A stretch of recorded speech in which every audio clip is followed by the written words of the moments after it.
ಹೇಳಬೇಕು. ಪ್ರಧಾನಿ ನರೇಂದ್ರ ಮೋದಿ ಅವರಿಗೆ ಭಾರತ್ ಮಾತಾ ಕಿ.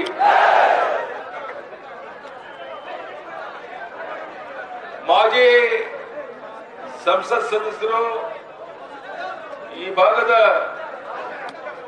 ಜನನಾಯಕರು ಆದಂತ ಮಾನ್ಯ ಟಿ.ಎಸ್. ಬಸವರಾಜ್ ಅವರೇ, ರಾಜ್ಯ ಉಪಾಧ್ಯಕ್ಷರು ಸಂಸತ್ ಸದಸ್ಯರಾದಂತಹ ಪಿ.ಸಿ. ಮೋಹನ್ ಅವರೇ, ಮಾಜಿ ಸಚಿವರಾದಂತ ಆನೇಕಲ್ ನಾರಾಯಣ ಸ್ವಾಮಿ ಅವರೇ, ಈ ಭಾಗದ ಜನಪ್ರಿಯ ನಾಯಕರು, ನನ್ನ ಆತ್ಮೀಯ ಸ್ನೇಹಿತರು ಆದಂತ ಸುರೇಶ್ ಗೌಡ್ರವರೇ, ಜಿಲ್ಲಾಧ್ಯಕ್ಷರು ಯುವ ನಾಯಕರು ಆದಂತ ಜ್ಯೋತಿ ಗಣೇಶ್ ಅವರೇ,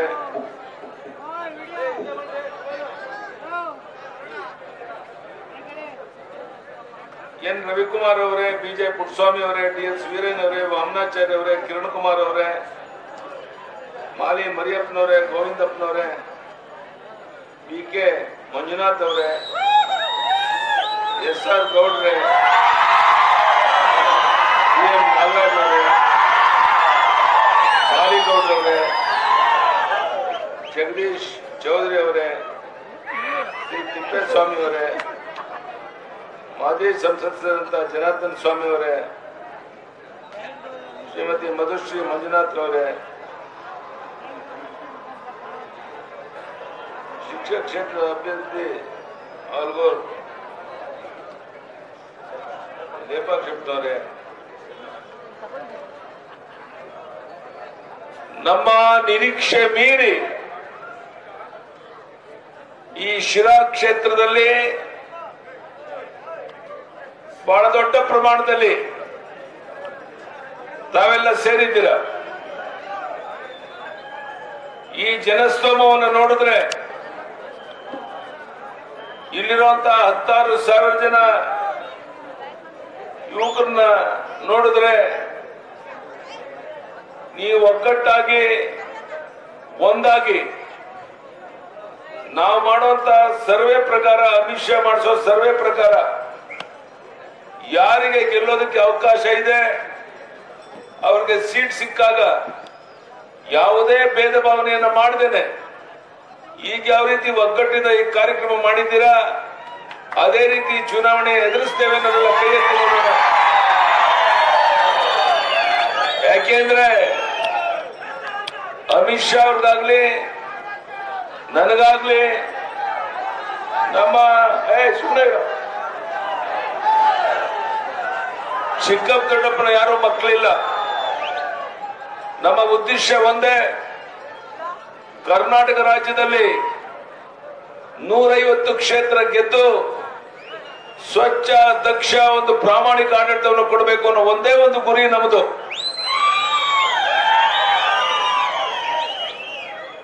ನಾನು ಇದುವರೆಗೆ 177 ವಿಧಾನಸಭಾ ಕ್ಷೇತ್ರಗಳಲ್ಲಿ ಇದು 71ನೇ ದಿನ ಸುಮಾರು ನಿಮ್ಮಂತ ಕಾರ್ಯಕರ್ತರನ್ನ 1.5 ಕೋಟಿ ಕಾರ್ಯಕರ್ತರ ಉದ್ದೇಶಿಸಿ ನಾನು ಮಾತನಾಡಿದ್ದೇನೆ. ನಿನ್ನೆ ಅಮಿತ್ ಶಾ ಜಿ ಅವರು ಚಿತ್ರದುರ್ಗ ಜಿಲ್ಲೆಗೆ ಬಂದಾಗ ಯಾವ ರೀತಿ ಕಾರ್ಯಕ್ರಮ ಆಯಿತು ಅನ್ನೋದನ್ನ ತಾವೆಲ್ಲ ನೋಡಿದ್ದೀರಾ. ಮುಂದಿನ ತಿಂಗಳು 4ನೇ ತಾರೀಕು ಪ್ರಧಾನಿ ನರೇಂದ್ರ ಮೋದಿ ಅವರು 28 ಬದಲಿಗೆ 4ನೇ ತಾರೀಕು ಆಗಿದೆ. 4ನೇ ತಾರೀಕು ಪ್ರಧಾನಿ ನರೇಂದ್ರ ಮೋದಿ ಅವರು ನಮ್ಮ ಸಮಾರೋಪ ಸಮಾರಂಭದಲ್ಲಿ 4-5 ಲಕ್ಷ ನಮ್ಮ ಅಭಿಮಾನಿಗಳನ್ನು ಕುರಿತು ಬೆಂಗಳೂರಿನಲ್ಲಿ ಅವರ ಸಂದೇಶವನ್ನು ಕೊಡೋರಿದ್ದಾರೆ. ನೀವೆಲ್ಲ ಅಲ್ಲಿಗೆ ಬರಬೇಕು ಅಂತ ನಾನು ವಿನಂತಿಯನ್ನು ಮಾಡ್ತೇನೆ.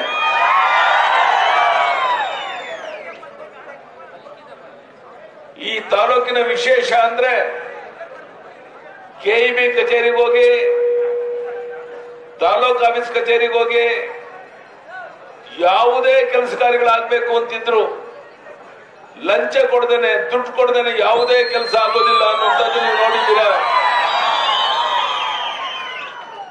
ನಿನ್ನೆ ಹೈಕೋರ್ಟಿನ ಮುಖ್ಯ ನ್ಯಾಯಾಧೀಶರು ಚೀಫ್ ಜಸ್ಟಿಸ್ ಆಫ್ ಕರ್ನಾಟಕ ಅವರು ಹೇಳಿಕೆಯನ್ನು ಕೊಟ್ಟಿದ್ದಾರೆ.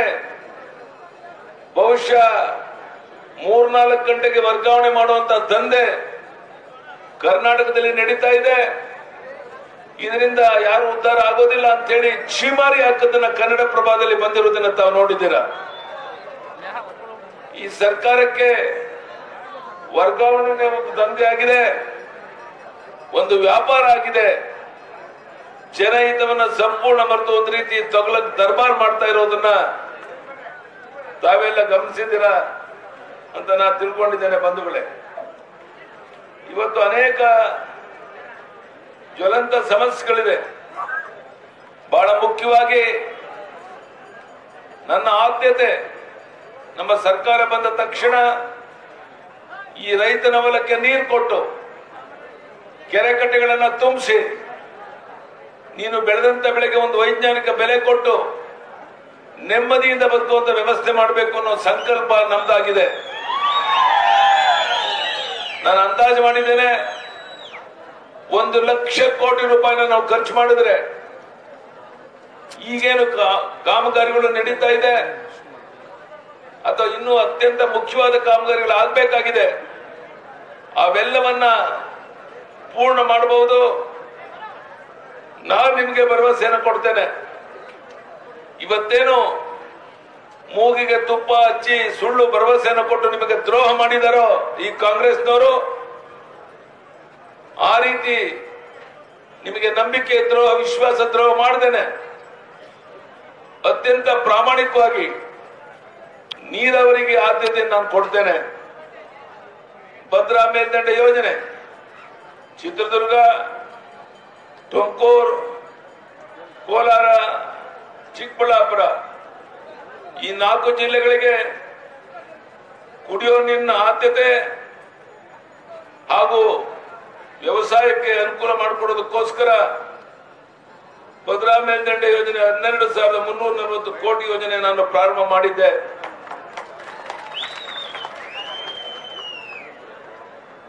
ಎಡ್ವರ್ಕ್ ಕೆಲಸಗಳು ನನ್ನ ಕಾಲದಲ್ಲೇ ಮುಗಿದಿತ್ತು. ರೆವಿನ್ಯೂ, PWD, ಫಾರೆಸ್ಟ್ ಸಚಿವರ ಒಳಗೊಂಡಂತೆ ಉನ್ನತ ಸಮಿತಿಯನ್ನು ನಾನು ರಚನೆ ಮಾಡಿ ಯಾವುದೇ ಅಡ್ಡಿ ಆತಂಕಗಳು ಆಗದ ರೀತಿಯಲ್ಲಿ ಆ ಯೋಜನೆ ಪೂರ್ಣ ಮಾಡುವಂತ ಪ್ರಯತ್ನ ತೊಡಗಿದ್ದೆ. ಆದರೆ ಈ ಸರ್ಕಾರ ಪೈಪ್ಗಳನ್ನ ಖರೀದಿ ಮಾಡಿ ಕಮಿಷನ್ ಹೊಡೆದು ಕೈ ಕಟ್ಕೊಂಡು ಕೂತಿದೆ ಹೊರತು ಈ ನಾಡಿನ ಈ 4 ಜಿಲ್ಲೆಯ ರೈತರಿಗೆ ನೀರು ಕೊಡಬೇಕು ಅನ್ನುವಂತ ಕಳಕಳಿ ಕಾಣದೇ ಇರುವಂತಹದ್ದನ್ನು ತಾವೆಲ್ಲ ಕಂಡಿದ್ದೀರಾ ಬಂಧುಗಳೇ. ಈ ಶಿರಾ ವಿಧಾನಸಭಾ ಕ್ಷೇತ್ರಕ್ಕೆ ಕಾಡುಗೊಲ್ಲ ಸಮುದಾಯವನ್ನ ಪರಿಶಿಷ್ಟ ಪಂಗಡಕ್ಕೆ ಸೇರಿಸೋದಕ್ಕೆ ನಮ್ಮ ಸರ್ಕಾರದ ಅವಧಿಯಲ್ಲಿ ಶಿಫಾರಸು ಮಾಡಲಾಗಿತ್ತು. ರಾಜ್ಯದಲ್ಲಿರುವ ಕಾಡುಗೊಲ್ಲರಿಗೆ ಜಾತಿ ಪಟ್ಟಿಗೆ ಸೇರಿಸಲಾಗಿಲ್ಲ,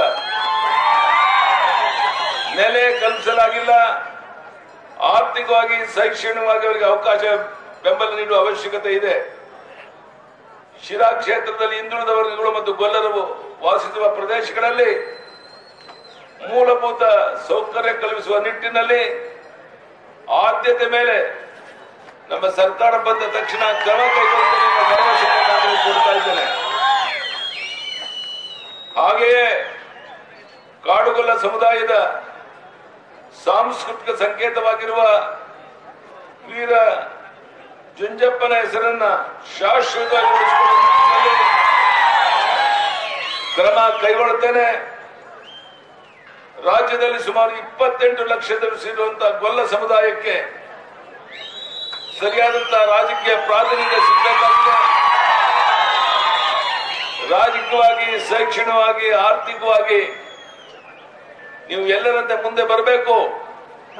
ಅದಕ್ಕೆ ಸೂಕ್ತವಾದಂತ ಕ್ರಮವನ್ನು ಕೈಗೊಳ್ತೇನೆ ಅನ್ನೋ ಭರವಸೆಯನ್ನು ಈ ಸಮಿತಿಗೆ ಕೊಡ್ತಾ ಇದ್ದೇನೆ.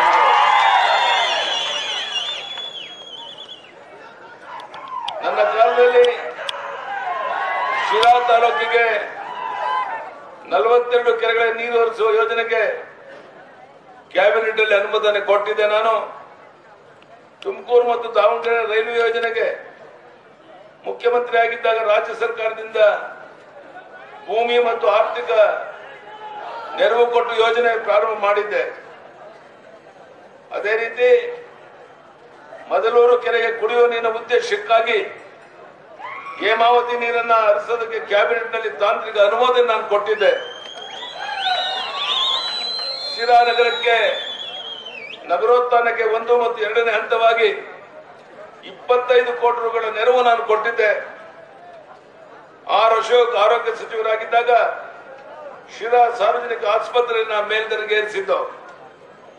ಕೆ.ಎಸ್. ಈಶ್ವರಪ್ಪನವರು ಉಪಮುಖ್ಯಮಂತ್ರಿ ಆಗಿದ್ದಾಗ ಗ್ರಾಮೀಣ ಅಭಿವೃದ್ಧಿ ಇಲಾಖೆ ರಸ್ತೆಗಳ ಅಭಿವೃದ್ಧಿಗೆ 4-6 ಕೋಟಿ ಅನುದಾನವನ್ನು ನಾವು ಕೊಟ್ಟಿದ್ದು. ಸಣ್ಣ ನೀರಾವರಿ ಇಲಾಖೆಯಿಂದ ಶಿರಾ ತಾಲೂಕಿನ 12 ಬ್ಯಾರೇಜ್ಗಳು ಮತ್ತು 6 ಪಿಕಪ್ಗಳ ನಿರ್ಮಾಣಕ್ಕೆ 65 ಕೋಟಿಗಳ ಅನುದಾನವನ್ನು ನಾವು ಕೊಟ್ಟಿದ್ದು. ಶಿರಾ ನಗರೋತ್ಥಾನಕ್ಕೆ 3ನೇ ಹಂತಕ್ಕೆ ಕೇಂದ್ರ ಸರ್ಕಾರದಿಂದ 18 ಕೋಟಿ ಅನುದಾನ ಮಂಜೂರು ಮಾಡಿಸಿಕೊಟ್ಟದ್ದು ನಿಮಗೆಲ್ಲ ಗೊತ್ತಿರುವಂತಹ ಸಂಗತಿ. ಬಂಧುಗಳೇ, ಶಿರಾ ತಾಲೂಕಿಗೆ ಒಂದು ಸರ್ಕಾರಿ ಎಂಜಿನಿಯರಿಂಗ್ ಕಾಲೇಜ್ ಆಗಬೇಕಾಗಿದೆ. ಸಾಮಾನ್ಯ ಹಿಂದುಳಿದ ವರ್ಗ SC ST ಪದವಿ ಮತ್ತು ಪದವಿ ಪೂರ್ವ ವಿದ್ಯಾರ್ಥಿ ನಿಲಯಗಳನ್ನು ಸ್ಥಾಪಿಸಬೇಕಾಗಿದೆ. ಶಿರಾ ತಾಲೂಕಿನ ಎಲ್ಲ ಕೆರೆಗಳಿಗೆ ಭದ್ರಾ ಮೇಲ್ದಂಡೆ ಯೋಜನೆಯ ನೀರು ಒದಗಿಸಬೇಕಾಗಿದೆ. ಅಟಲ್ ಬಿಹಾರಿ ವಾಜಪೇಯಿ ಅವರ ಕನಸಾದ ನದಿ ಜೋಡಣೆಯ ಕೆಲಸ ಆಗಬೇಕಾಗಿದೆ. ಶಿರಾ ತಾಲೂಕಿನ ಹೋಬಳಿ ಕೇಂದ್ರಗಳ 50 ಬೆಡ್ಗಳ ಆಸ್ಪತ್ರೆ ಆಗಬೇಕಾಗಿದೆ. ಶಿರಾ ನಗರದಲ್ಲಿರುವ ಹಳೆಯ ಸಾರ್ವಜನಿಕ ಆಸ್ಪತ್ರೆಯಲ್ಲಿ ಪೊಲೀಸ್ ಠಾಣೆ ತೆಗಿಬೇಕಾಗಿದೆ.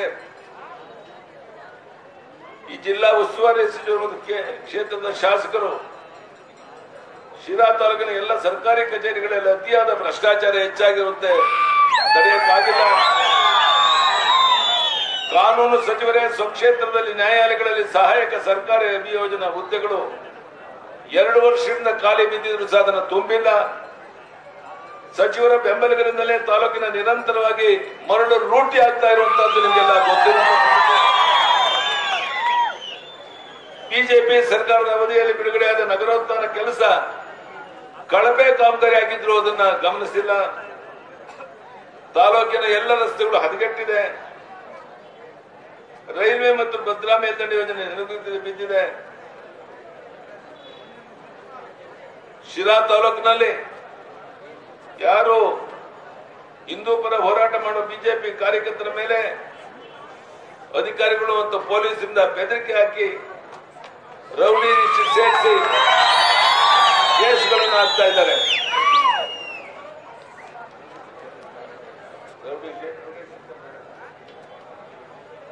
ನಾನು ಇಷ್ಟೇ ಹೇಳಕ್ಕೆ ಇಚ್ಛೆ ಪಡ್ತೇನೆ ನಮ್ಮ ಪೊಲೀಸ್ ಅಧಿಕಾರಿಗಳಿಗೆ, ಇನ್ನು 3 ತಿಂಗಳು ಅಥವಾ 4 ತಿಂಗಳು ಆದ್ಮೇಲೆ ನಾನು ಮುಖ್ಯಮಂತ್ರಿಯಾಗಿ ಇಲ್ಲಿ ಬಂದಾಗ ಯಾವ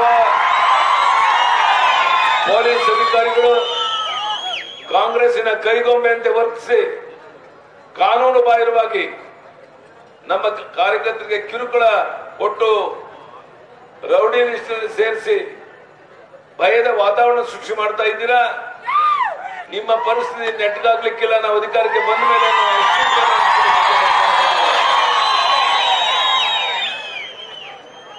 ಬಂಧುಗಳೇ, ನಮ್ಮ ವೇಣುಗೋಪಾಲ್ ಅವರು ಹೇಳಿಕೆಯನ್ನು ನೀಡಿದ್ದಾರೆ. ಕಾಂಗ್ರೆಸ್ಸಿನ ಉಸ್ತುವಾರಿ ವೇಣುಗೋಪಾಲ್, ಮಹದಾಯಿ ಯೋಜನೆ ನಿಮ್ಮ ಮುಖ್ಯಮಂತ್ರಿಯ ಷಡ್ಯಂತ್ರದಿಂದ ಕಾಂಗ್ರೆಸ್ಸಿನ ವಿರೋಧ ಪಕ್ಷದ ನಾಯಕನ ಮನವೊಲಿಸ್ತೇನೆ. ಪಾರಿಕರ್ ಅವರು ನನ್ನ ಪತ್ರ ಬರೆದು ಗೋವಾದ ಮುಖ್ಯಮಂತ್ರಿ ನೀರನ್ನ ಬಿಡಕ್ಕೆ ಒಪ್ಕೊಂಡ್ರೆ ಕುಡಿಯೋ ನೀರಿಗಾಗಿ 24 ಗಂಟೆಯಲ್ಲಿ ನಾವು ನೀರು ಬಿಡಲ್ಲ ಅಂತ ಹೇಳಿದ್ರಿ. ಸೋನಿಯಾ ಗಾಂಧಿ, ರಾಹುಲ್ ಗಾಂಧಿ ಗೋವಾದಲ್ಲೇ ಇದ್ರು ಸಹ ಅದನ್ನು ತಡೆಯುವಂತ, ಅವನಿಗೆ ಬುದ್ಧಿ ಹೇಳುವಂತ ಪ್ರಯತ್ನ ಮಾಡಲಿಲ್ಲ. ನಿಮಗೆ ಈ ನೀರನ್ನ, ಕುಡಿಯೋ ನೀರನ್ನ ಕೊಡುವಂತಹದ್ದು ಬೇಕಾಗಿಲ್ಲ. ನಿಮ್ಮ ಕಾಲದಲ್ಲೇ ಸುಪ್ರೀಂ ಕೋರ್ಟ್ ಹೋಗಿ ಟ್ರಿಬ್ಯುನಲ್ ರಚನೆ ಮಾಡಿ ಈ ಮಹದಾಯಿ, ಈ ಪಾಪದ ಕೂಸು ಕಾಂಗ್ರೆಸ್ನವ್ರದ್ದು ನಮ್ಮ ಮೇಲೆ ದೂರುವಂತಹದ್ದು ವೇಣುಗೋಪಾಲ್ಗೆ ಶೋಭೆ ತರೋದಲ್ಲ ಅನ್ನೋ ಎಚ್ಚರಿಕೆ ಮಾತನ್ನು ಹೇಳಕ್ಕೆ ಇಚ್ಛೆ ಪಡ್ತೇನೆ. ಬಂಧುಗಳೇ, ಈ ರಾಜ್ಯದ ಮುಖ್ಯಮಂತ್ರಿ ಬಿಜೆಪಿ, RSS, ಬಜರಂಗ ದಳ ಇವರೊಂದು ರೀತಿ ಟೆರರಿಸ್ಟ್ಗಳು ಅಂತ ಹೇಳಿಕೆಯನ್ನು ಕೊಟ್ಟಿದ್ದಾರೆ ನಿನ್ನೆ ಚಾಮರಾಜನಗರದಲ್ಲಿ.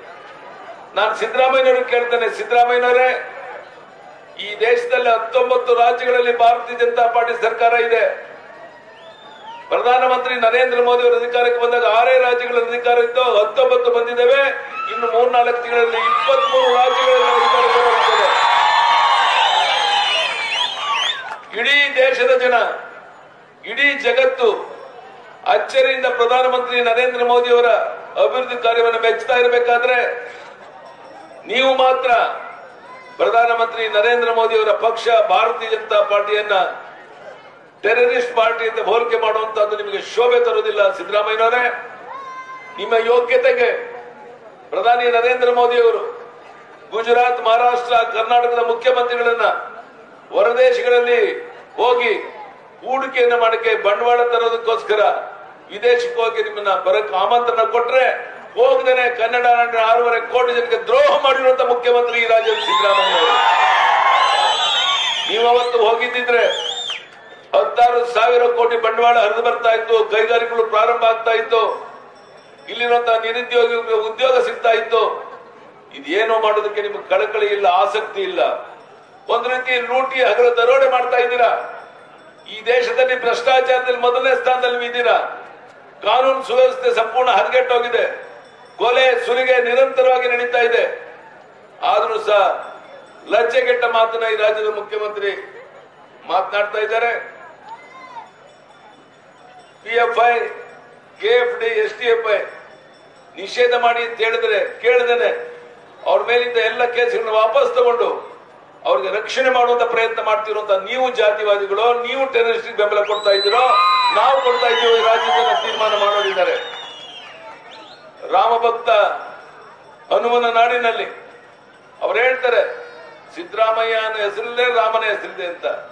ನಾನು ಹೇಳ್ತೇನೆ, ದುರ್ದೈವ ಸಿದ್ದರಾಮಯ್ಯನವರೇ, ರಾಮನ ಹೆಸರಲ್ಲ ರಾವಣನ ಹೆಸರಿರಬೇಕಾಗಿತ್ತು. ನಿಮ್ಮ ನಡವಳಿಕೆಗಳು ರಾವಣನ ನಡವಳಿಕೆಗಳಿದೆ. ಯಾವ ಮಂಜುನಾಥನ ದರ್ಶನಕ್ಕೆ ಧರ್ಮಸ್ಥಳಕ್ಕೆ ಹೋದಾಗ ಮೀನ್ ತಿಂದು ಕೋಳಿ ಮಾಂಸ ತಿಂದು ತಪ್ಪೇನು ಅಂತ ಹೇಳಿದಂತ ನೀವು ಧರ್ಮದ ಬಗ್ಗೆ ಮಾತನಾಡುವಂತ ನೈತಿಕ ಹಕ್ಕಿದೆಯಾ ಸಿದ್ದರಾಮಯ್ಯನವರೇ? ಉಡುಪಿ ಕೃಷ್ಣನ ಮಠಕ್ಕೆ ಹೋದ್ರು, ಉಡುಪಿಗೆ 16 ಬಾರಿ ಹೋದ್ರು, ಕೃಷ್ಣನ ದರ್ಶನ ಮಾಡದೇನೆ ನನಗೆ ಆಮಂತ್ರಣ ಬಂದಿಲ್ಲ ಅಂತ ಹೇಳುವಂತ ಬೇಜವಾಬ್ದಾರಿ ಹೇಳಿಕೆಯನ್ನು ಕೊಡೋದ್ರ ಮೂಲಕ ಕರ್ನಾಟಕ ರಾಜ್ಯದ 6.5 ಕೋಟಿ ಜನರಿಗೆ ದ್ರೋಹ ಮಾಡ್ತಿರುವಂತ ನೀವು ಅಧಿಕಾರದಲ್ಲಿ ಮುಂದುವರಿಯುವಂತ ನೈತಿಕ ಹಕ್ಕನ್ನು ಕಳ್ಕೊಂಡಿದ್ದೀರಾ. ಇವತ್ತು ಸಿರಾಕ್ಕೆ ಬಂದಾಗ ಈ ಸಭೆಯನ್ನ ಸಿದ್ದರಾಮಯ್ಯನವರು ನೋಡ್ಬೇಕು. ಬಹುಶಃ ನಿಮ್ ಕೈ ಕಾಲು ನಡುಗಬಹುದು ಅಂತ ನಾನು ತಿಳ್ಕೊಂಡಿದ್ದೇನೆ. ಇಷ್ಟು ದೊಡ್ಡ ಪ್ರಮಾಣದಲ್ಲಿ ರಾಜ್ಯದ ಮುದ್ದಗಳಿಗೆ ನಾನು ಎಲ್ಲೇ ಹೋದ್ರು ಸಹ 6-7 ಸಾವಿರ ಜನ ಯುವಕರು ಮೋಟರ್ ಬೈಕಲ್ಲಿ ಬಂದು ಕುಣಿದು ಕುಪ್ಪಳಿಸಿ ಬೆಂಬಲವನ್ನು ಸೂಚಿಸ್ತಾ ಇದ್ದೀರಾ. ಪ್ರಧಾನಿ ನರೇಂದ್ರ ಮೋದಿ ಅವರು 60% ಇರುವಂತಹ ಯುವಕರ ಬಗ್ಗೆ ಸಂಪೂರ್ಣ ವಿಶ್ವಾಸವನ್ನು ಇಟ್ಕೊಂಡಿದ್ದಾರೆ. ಈ ದೇಶ ಅಭಿವೃದ್ಧಿ ಪಥದಲ್ಲಿ ಹೋಗಬೇಕಾಗಿದೆ. ನಾನು ಯುವಕರಲ್ಲಿ ಕೈ ಜೋಡಿಸಿ ಪ್ರಾರ್ಥನೆ ಮಾಡ್ತೇನೆ, ಅಣ್ಣ ಯಾರಾದ್ರೂ ಅಭ್ಯರ್ಥಿಗಳಾಗ್ಲಿ, ಒಂದು ಸಾರಿ ಬಿಜೆಪಿ ಸರ್ಕಾರ ಬಂದ್ರೆ ಉಳಿದವ್ರಿಗೂ ಸ್ಥಾನಮಾನಗಳು ಸಿಗುತ್ತೆ, ಇಲ್ಲ ಅಂದ್ರೆ ಯಾರಿಗುತ್ತೆ. ಆದ್ರಿಂದ ಈ ಬಾರಿ ಸಿರಾ ತಾಲೂಕು ನಾವು ಗೆಲ್ಲೇಬೇಕು. ಯಾವುದಕ್ಕೆ ಕಾರಣಕ್ಕೆ ಅವಕಾಶ ಕೊಡಬೇಡಿ. ಆಗ್ನೇಯ ಶಿಕ್ಷಕರ MLC ಕ್ಷೇತ್ರದ ಅಭ್ಯರ್ಥಿ ಹಾಗೂ ಏಪಾಕ್ಷ ಇವರಿಗೆ ತಾವೆಲ್ಲ ನೋಂದಾವಣೆಯನ್ನು ಮಾಡಿ ಮೊದಲನೇ ಸುತ್ತಲ್ಲಿ ಅವ್ರಿಗೆ ಗೆಲ್ಲಿಸ್ಕೊಡ್ಬೇಕು. ಕೊನೆಯದಾಗಿ ಒಂದು ಮಾತನ್ನು ಹೇಳ್ತೇನೆ, ಈ ಅನ್ನಭಾಗ್ಯ ಯೋಜನೆ ಹಣ ಬಡವರು ಅರ್ಥ ಮಾಡ್ಕೊಳ್ಳಿ, ನಮ್ಮ ತಾಯಂದ್ರು ಅರ್ಥ ಮಾಡ್ಕೊಳ್ಳಿ. ಅನ್ನಭಾಗ್ಯ ಯೋಜನೆ ಪ್ರಧಾನಿ ನರೇಂದ್ರ ಮೋದಿ ಅವರ ಯೋಜನೆ. 32 ರೂಪಾಯಿಗೆ 1 kg ಅಕ್ಕಿಯನ್ನ ಪಂಜಾಬಿಂದ ಖರೀದಿ ಮಾಡಿ 32 ರೂಪಾಯಿಗೆ 1 kg ಅಕ್ಕಿಯನ್ನ ಖರೀದಿ ಮಾಡಿ ಇಲ್ಲಿಗೆ 3 ರೂಪಾಯಿ ಕಳಿಸ್ತಾ ಇದ್ದಾರೆ. 22 ರೂಪಾಯಿಗೆ ಗೋಧಿನ ಖರೀದಿ ಮಾಡಿ ಇಲ್ಲಿಗೆ 2 ರೂಪಾಯಿ ಕಳಿಸ್ತಾ ಇದ್ದಾರೆ. ಆದ್ರೆ ನ್ಯಾಯ ಬೆಲೆ ಅಂಗಡಿ ಮುಂದೆ ಸಿದ್ದರಾಮಯ್ಯ ನನ್ನ ಕಾರ್ಯಕ್ರಮ ಅಂತ ಹೇಳ್ತಾರೆ. ದಯಮಾಡಿ ಎಲ್ಲ ನ್ಯಾಯ ಬೆಲೆ ಅಂಗಡಿಗಳ ಮುಂದೆ ನಮ್ಮ ಕಾರ್ಯಕರ್ತರು ಪ್ರಧಾನಮಂತ್ರಿ ನರೇಂದ್ರ ಮೋದಿ ಅವರ ಫೋಟೋ ಹಾಕಿ ಕಾರ್ಯಕ್ರಮ ಅನ್ನಭಾಗ್ಯ ನಮ್ಮ ಕಾರ್ಯಕ್ರಮ ಅಂತ ನೀವು ಹೇಳಬೇಕಾಗುತ್ತೆ. ಸುಮಾರು 40,000 ಕ್ವಿಂಟಾಲ್ ಅಕ್ಕಿ ಗೋಧಿ ಕಳ್ಳ ಸಾಗಾಣಿಕೆಯಾಗಿ ಸಿಕ್ಬಿದ್ದಿದ್ದೀರಾ. ಸುಮಾರು 30,000 ಕ್ವಿಂಟಾಲ್ ಅಕ್ಕಿ ಗೋಧಿ ನೀವೇ ಕೊಟ್ಟಿರೋ ಹೇಳಿಕೆ ಪ್ರಕಾರ ಗೋಡನಲ್ಲಿ ಕೊಳಿತಾ ಇದೆ, ಹುಳು ತಿಂತಾ ಇದೆ, ಪಕ್ಷಿಗಳು ತಿನ್ನಕ್ಕಾಗಲ್ಲ. ಇದು ನಿಮ್ಮ ಆಡಳಿತ ವೈಖರಿ ಸಿದ್ದರಾಮಯ್ಯನವರೇ. ನಿಮ್ಮ ಸರ್ಕಾರ ದಿವಾಳಿ ಆಗಿದೆ. ಬೆಂಗಳೂರಿನಲ್ಲಿ ಕಾರ್ನರ್ ಸೈಟ್ಗಳನ್ನ ಬ್ಯಾಂಕ್ಗಳಲ್ಲಿ ಒತ್ತೆ ಇಟ್ಟು 975 ಕೋಟಿ ಸಾಲ ತಗೊಂಡ್ರು ನಿಜ ತಾನೇ ಸಿದ್ದರಾಮಯ್ಯನವರೇ? ಎಂಎಂಎಲ್ ಮೈಸೂರು ಮಿನರಲ್ ಲಿಮಿಟೆಡ್ ಅಲ್ಲಿ 1400 ಕೋಟಿನ ರೈತರ ಸಾಲ ಮನ್ನಾಕ್ಕೆ ಹೊಂದಾಣಿಕೆ ಬೇಕು ತಗೊಂಡ್ರು ನಿಜ ತಾನೇ? ಹಾಲು ಉತ್ಪಾದಕರಿಗೆ ದುಡ್ಡು ಕೊಟ್ಟಿಲ್ಲ, ಯಾವುದೇ ಅಭಿವೃದ್ಧಿ ಕಾರ್ಯಗಳು ನಡೀತಾ ಇಲ್ಲ. ಆದ್ರೂ ಸಹ 100 ಕೋಟಿ ರೂಪಾಯಿನ ಶಂಕುಸ್ಥಾಪನೆ ಮಾಡಿ ಜನರ ಮುಖಕ್ಕೆ ತುಪ್ಪ ಹಚ್ಚುವಂತ ಕೆಲಸವನ್ನು ಮಾಡ್ತಿರುವಂತಹ ಈ ಬೇಜವಾಬ್ದಾರಿ ಮುಖ್ಯಮಂತ್ರಿಗೆ ಪಾಠ ಕಲಿಸಬೇಕಾಗಿದೆ. ನಾನು ಕೈ ಜೋಡಿಸಿ ಮತ್ತೊಮ್ಮೆ ಪ್ರಾರ್ಥನೆ ಮಾಡ್ತೇನೆ, ನೀವೆಲ್ಲ ಒಟ್ಟಾಗಿ ಒಂದಾಗಿ ಇವತ್ತು ಬದಲಾವಣೆಯನ್ನು ತರೋದಕ್ಕೆ 150 ಕ್ಷೇತ್ರ ಗೆಲ್ಲೋದ್ರಲ್ಲಿ ಶಿರಾ ತಾಲೂಕು ಒಂದಾಗಿರಬೇಕು ಅಂತ ನಿಮ್ಮಲ್ಲಿ ಕೈ ಜೋಡಿಸಿ ಪ್ರಾರ್ಥನೆ ಮಾಡಿ ನಮ್ಮೆಲ್ಲರೂ ನಿಲ್ಲಿಸಿ ನನ್ನ ಮಾತನ್ನು ಮುಗಿಸ್ತೇನೆ. ಬರೋ ಭಾರತ್ ಮಾತಾ ಕಿ. ರೈತರ ಹೋರಾಟಕ್ಕೆ, ಕೂಲಿ ಕಾರ್ಮಿಕರ ಹೋರಾಟಕ್ಕೆ ಪ್ರಧಾನಿ ನರೇಂದ್ರ ಮೋದಿ ಅವರಿಗೆ 2 ಸಾರಿ ಧಿಕ್ಕಾರ ಧಿಕ್ಕಾರ ಅಂತ ಕೈ ಎತ್ತಿ ಹೇಳ್ಬೇಕು. ಭ್ರಷ್ಟ ಕಾಂಗ್ರೆಸ್ ಸರ್ಕಾರಕ್ಕೆ, ಭ್ರಷ್ಟ ಕಾಂಗ್ರೆಸ್ ಸರ್ಕಾರಕ್ಕೆ